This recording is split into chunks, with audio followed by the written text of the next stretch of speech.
For androids 19 and 20 to win, the easiest way for them to do so is by the change being before they began their attack. In the manga, Dr. Gero didn't know about the Super Saiyan transformation or about future Trunks. When he seen future Trunks, he mentioned how his database had no information on him. I never knew why Dr. Gero didn't know about future Trunks or the Super Saiyan form, since the spy robots gathered the DNA of King Cold and Frieza. They should have witnessed Trunks going Super Saiyan. So, my only guess is that after collecting their DNA, the spy robots left before Trunks appeared. In this timeline, they stick around and gather data on both Goku and Trunks being able to turn into a Super Saiyan, which, with this data, Dr. Gero would make himself an Android 19 far stronger since he would have readings about the power levels of the Super Saiyan. The Android saga would start the same, with Yamcha being the first one to encounter the androids while they were on the Menbo Island. Though since the androids were stronger this time, Android 20 would completely kill Yamcha instead of leaving him near death. The other heroes would notice his key disappearing, so they didn't arrive at where the androids are, so 20 throws Yamcha's corpse to the side. Regardless, Goku had suggested moving to a deserted area to fight, so 20 started to level the city. Goku gets angry then leads him to a deserted area, but since Yamcha was killed, Krillin would be right there with them this time. This also means that they wouldn't learn that the androids can absorb energy through their hands, since Yamcha was killed before he could tell them. Since Gohan has now saved Yajirobe, he takes off towards the other heroes as well. Anyway, by the time the heroes arrive at the deserted location, Goku was starting to become out of breath already, which Tien noticed. But Goku had 20 explain how he knew about them, so he explains how they used spy robots to watch him, since they wanted revenge for him destroying the Red Ribbon Army. When Goku then turns into a Super Saiyan, this doesn't surprise the androids at all, since they already knew about this form. After the fight begins, Goku wouldn't be knocking Android 19 around like in the actual timeline, though Piccolo still would have noticed that Goku was trying to rush this fight, which he points out to Gohan after he arrives. Anyway, without there being a warning of the androids absorbing energy, it would shock all the heroes when 19 absorbs Goku's Kamehameha. Goku would still be pummeled by 19, as he then starts to grip his chest since the heart virus is beginning to take effect. Krillin then tried to give Goku a senzu bean, but it didn't help, as he is still knocked around easily by 19. He is then knocked back into his base form, so 19 pins him down by his neck and starts to absorb his energy. The other heroes then tried to intervene, but 20 got in their way. Piccolo tried attacking 20, but he used his eye lasers to shoot him through the chest, so Piccolo fell to the ground. However, 19 isn't interrupted, as he is kicked upside the head by Vegeta. When Piccolo heard Vegeta was there, he got up, since he was trying to use his defeat as a distraction from Goku. Vegeta then kicks Goku over to Piccolo since he wanted to be the one to kill Goku. Anyway, since Yamcha is dead, Gohan is the one to take Goku back to their house, but before they leave, Piccolo tells Gohan to take some of the medicine too in case it's contagious. Krillin then proposed running away, so this was a similar situation to how the future warriors said they died in the future, though Piccolo convinces them to stick around, so some things already changed from how they were told they would go. 19 then gets permission from 20 to take on Vegeta, but 20 says he gets to take care of Piccolo, Krillin, and Tien then. Anyway, when 19 and Vegeta begin to fight, he still turns into a Super Saiyan, though it wouldn't be 19 that is getting beaten down this time, since 19 was made to be far stronger. He'd be knocking Vegeta around easily. When 19 gets a chance, he would still grab onto Vegeta and begin absorbing his energy. This time, however, Vegeta can't escape from the android's grip, so all his power is absorbed as he reverts to his base form. 19 then blasts and kills Vegeta, since the Saiyan Prince was defenseless now. Vegeta being killed would shock the other heroes, and even though they know they can't do anything, they would try to attack 20 together. Since they stand no chance, Piccolo, Krillin, and Tien would all fall at the hands of the android, after getting their energy absorbed. Around this time, future Trunks would arrive, but he would meet a similar fate at the hands of 19. Since those heroes are now dead, and their goal was to kill Goku, they would set off and go into Goku's house. Once they arrived, Gohan and Chi-Chi would come out, trying to stop them from getting to Goku. However, they wouldn't stand a chance either and be easily killed. After entering Goku's house, 20 would take the honors for himself and kill Goku. In the manga, 20 never really says what his goals were in case he would have won.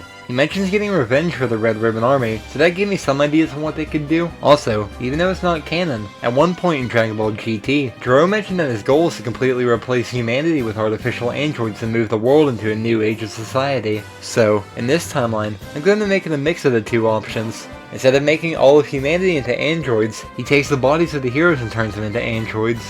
Speaking of the heroes, he might eventually get into fights with some of the other heroes, like Yajirobe and Master Roshi, but they wouldn't stand a chance either. He might also take out Bulma since he would know about her involvement with the heroes too. Also, he might finish completing 17 and 18 eventually, so that they were loyal to him. If we're including the movies in this, he might correct whatever mistakes were wrong with androids 13, 14, and 15, so that they aren't scrapped. He might still have a version of Android 21 made, since she's based on his late wife, though, of course, she wouldn't have the Majin parts in his timeline. Lastly, since Android 21 is based off his wife, he would likely activate the android version of his son, Android 16, as well, since he would never have to worry about any harm coming to 16. As for the Red Ribbon Army part, since Magenta would be out there running red pharmaceuticals, Gero would likely team up with him so that they can conquer the world. Anyone that stands in their way would meet an untimely demise at the hands of Gero and his androids. With Gero and Magenta teaming up, when Dr. Hedo is eventually old enough, he might work alongside his grandfather for the Red Ribbon Army. It's also possible that his parents would work there too,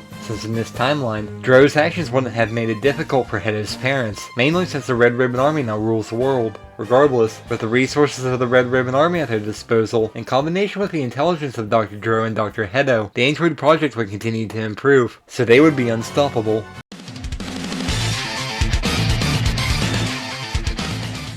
The easiest way for Android 13 to win was after he transformed into his Super Android 13 form. At one point, he was toying around with Goku and using small blasts to injure him. If he would have just used his full power and blasted Goku instead of toying with him, Goku likely would have died, since he was too weak to use the Super Saiyan form at the time. So, in this timeline, Super Android 13 uses his full power and blasts Goku, killing him instantly. From there, an enraged Gohan would try to charge at the android, but he would be killed as well. Without Goku there to use the Spear Bomb to power himself up, none of the heroes can defeat Android 13, so he would manage to take out Krillin, Piccolo, Vegeta, and Trunks as well. After they are killed, since the supercomputer that was giving Android 13 orders believed itself to be Dr. Gero, it might order the android to find and kill the other heroes too. This could also include the allies of Goku, so that none of them could ever try to stop the android. Since the supercomputer believes that it is Dr. Gero and orders Android 13 around, it might order 13 to take down 17 and 18 as they betrayed Dr. Gero, which is hard to say if he is stronger than the two while in his super form, but for the sake of this timeline, I'm going to say he is, so he takes them out. He might also take out Imperfect Cell eventually, since he would appear and start attacking the people of the Earth, which wasn't Dr. Gero's goal. Anyway, the supercomputer might eventually order Android 13 to help Magenta achieve his goals, assuming it knows about them, which, that would go like the previous chapter, with the Red Ribbon Army being able to take over the Earth. This time, however, the army wouldn't have multiple androids on its side. Since Dr. Gero isn't around to make androids for Magenta, Android 13 would be the only android they utilize. I don't see Dr. Hedo making androids for them, since in this timeline, Android 13 would be the ultimate android they desired, as he managed to kill Goku,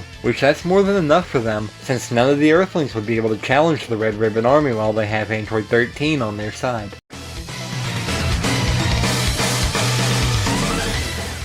Then as for Android 16, 17, and 18 winning, there's a simple change that would have to be made. While their personalities stay mostly the same, the only difference is that they don't toy around with their targets and kill them instantly instead. So, we start with 18's fight with Vegeta, as it goes the same as usual, up until the other heroes intervene. 17 would be the one to kill Tien, after he got him into a chokehold, as he then breaks his neck. Though he would also kill Piccolo by blasting and vaporizing him. Of course, this would cause Kami to die too, so the Dragon Balls disappear. As for 18, she would be the ones to kill both Vegeta and Trunks. Trunks would be the one to be knocked away first, then after Vegeta is knocked down, she breaks both of his arms. Instead of letting them live, she then blasts and kills them both at the same time. This would leave Krillin as the only one left, but Android 18 would be able to easily kill him too. From there, they would still leave to go and find Goku, but without the heroes alive to warn Goku, they wouldn't sense the androids coming. It was possible Gohan or Yamcha would have noticed the heroes' ki disappearing, so they might move Goku anyway, but without Krillin there to suggest moving him to Kame House, he would be moved to Capsule Corporation instead. The androids would eventually check Kame House, though they couldn't find him there. When finding out their plans, Roshi might try to go against them, but he would be killed too. Next, they would go to check Capsule Corporation, since they would have knowledge about it in their database as well. Yamcha and Gohan would likely try to stop the androids from getting in and finding Goku, but they wouldn't stand a chance, as 17 kills Gohan and 18 kills Yamcha. Even Chi-Chi might try to stop them, but she wouldn't stand a chance either and would be killed. Bulma would be the last person between them and Goku, but she meets her demise too since she can't do anything against them. Now that they are finally able to confront Goku, 17 and 18 will let 16 have the honors of killing him, since that's all he wanted to do, which, since Goku was still afflicted by the heart virus at this time, he can't put up a fight against 16 and is easily killed. Now, with the heroes dead and their goal of defeating Goku achieved, it's hard to say what they would do. Unlike their future counterparts, they didn't kill any regular people, they just tried pursuing the heroes and Goku. Since they don't follow Gero's orders, getting revenge for the Red Ribbon Army wouldn't matter to them, so they would never help Magenta like Android 13 did in the previous chapter. Assuming Cell still arrives, he would be killed by the androids too. Normally, 16 of us defeated Cell, so with 17 and 18 putting Cell together with 16, he would be defeated. Regardless, this doesn't mean the androids would be good, however. 17 and 18 are still rebellious, so they would continue to rob stores and cause havoc in those ways, like they did in the manga. But since they aren't killing people, they are nowhere near as bad as their future counterparts. So, this timeline doesn't really end up being as bad as some of the others. 17 and 18 would still cause havoc across the world by committing minor crimes like stealing, while 16 just tags along. He doesn't really participate in the committing crimes part, as he was much more interested in other things, like nature. So, they might gain a reputation from the crimes they committed, but they are never feared at the same level their future counterparts are.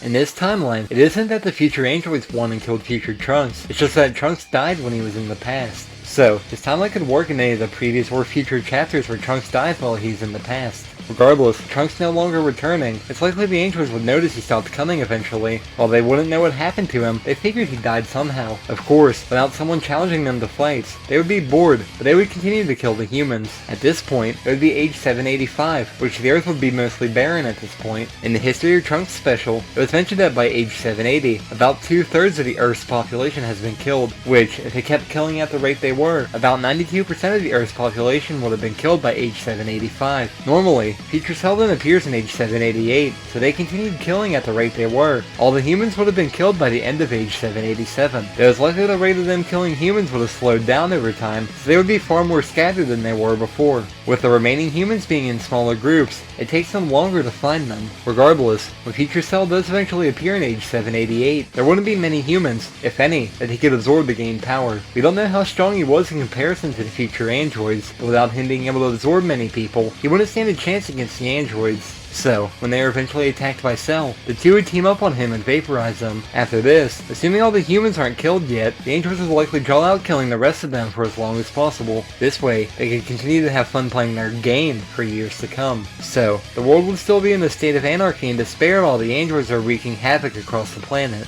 After all the humans are dead, it's hard to say what the androids would do, but it's likely they'd find something to entertain themselves in the ruins of the Earth.